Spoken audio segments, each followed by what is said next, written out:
All right, we're in the big room today. Questions for defensive coordinator Randy Bates.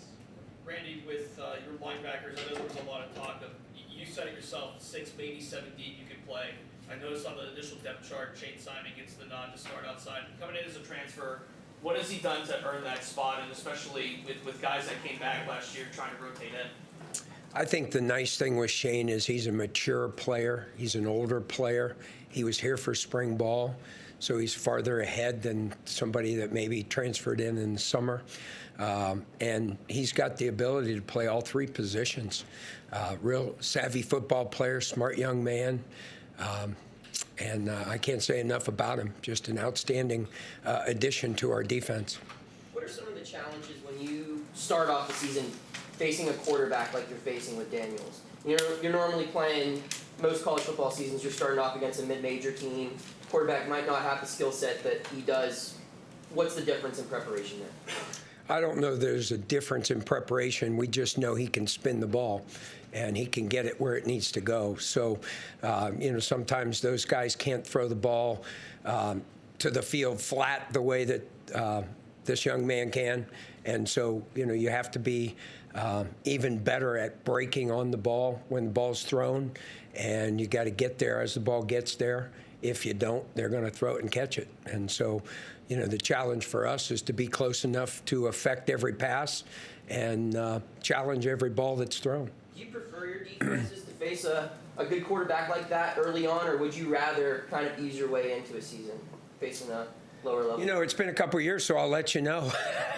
I don't know that there's a difference. I would agree with Coach Narduzzi that it gets the kids excited, during camp a little more than maybe when you play a different level of ball. So I think, and it being a rivalry the way it is certainly doesn't hurt either. Randy, what have you learned about this rivalry? What do you tell the kids about what it'll be like Thursday night? Well, I grew up in New Concord, Ohio, so I'm probably close to West Virginia as we are here. I know a lot about it. I have seen it. I've watched it. I never have been actually to a game, but my pop, who was a coach, and I would watch it every year, and we know of the rivalry. It's been a few years, but I'm old enough to remember those games, and so I know how they go, and I've been in many other rivals over my career that are, similar. Certainly I've not been in this one, but I would expect the same level of emotion, and hopefully we can keep all the noise out and play within the lines. What's different about your defense this year versus teams that like to throw the ball deep? That was I would say that was a weakness a few years ago. They started when Western Michigan picked at it early last year, but then you guys seemed to correct it for most of the season afterwards. What's different this year to give you confidence that you're not gonna have that kind of thing stumbling out of the gates? Yeah, well, we have 2 starters back at safety, and we have 3 starters back at corner, and we have really good depth at both. So that gives me a great deal of confidence that, these young men you've seen play. You've seen them play in a championship game. You've seen them play in a New Year's Six bowl game. So they won't go out there, I don't believe, and be intimidated by anything, any number of people. And so, that in itself and the experience gives you a lot of confidence that they can go out and execute. And quite frankly, I feel very strongly that there are guys behind that can do just as well and can give them a break if needed. Last year, you guys often talked about playing fast when there were state mates because guys weren't playing fast and playing at that level. Do you feel like you guys are as fast or close to being as fast as you were at the end of last season? Again, we're practicing against scout teams, so it's really hard to know.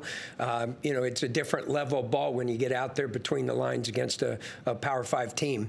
But I believe we've been practicing to that level, and I think with experience, the kids will get up to that speed, if we're not, very quickly. Do you notice a different buzz among your guys than maybe last year, just for you? Do I notice it? Not a lot. There was a lot of buzz for the season last year. We tend to play on emotion on defense.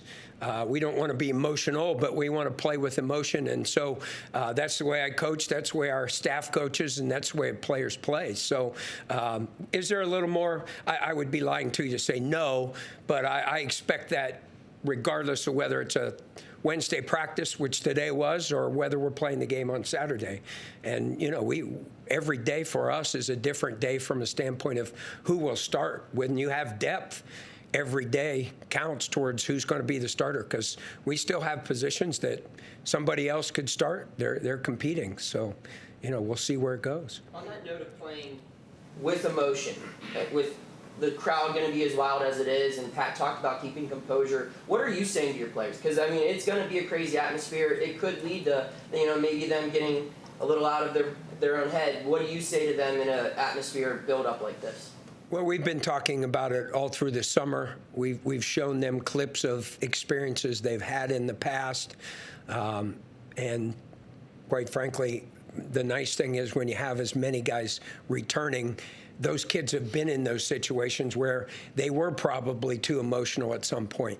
And so you can show them that and let them learn from that. And then they need to tell and explain to the younger guys how to do that. And with depth, if a kid's playing with too much emotion, take him out for a couple snaps and let him recover and go back in. One or two more for Coach Bates? Were you too emotional for the Miami game last year? I don't know. I would say there's a chance that we probably were. There were some times that, we made some mistakes after the whistle. They weren't as egregious as maybe, it seemed as you watched the tape, but they were calling the game close. And, one thing we also talked about is every week you have new officials. And every league is different, which we have different league officials this week. But even in the ACC, week to week, you get calls differently. And so you have to adapt, improvise, and overcome every week to how they're calling it and, play within the rules that the officials are playing. The only or that you guys listed on your defensive depth chart was a D tackle with David Green and Devin Danielson. What did you see from those two in your defensive tackle room, as a whole? Kalijah's obviously leading the way, but you guys obviously have depth there. What made those two guys stand out as the ors? Well, those two guys are playing at a very high level and very consistent, and it's nice to have two of them. I believe it also helps them because there is competition. And even Tyler Bentley, who's in that mix also, is right there. So those four guys with Kalijah, with all that competition, makes them all better, and I believe that helps us to be a better defense.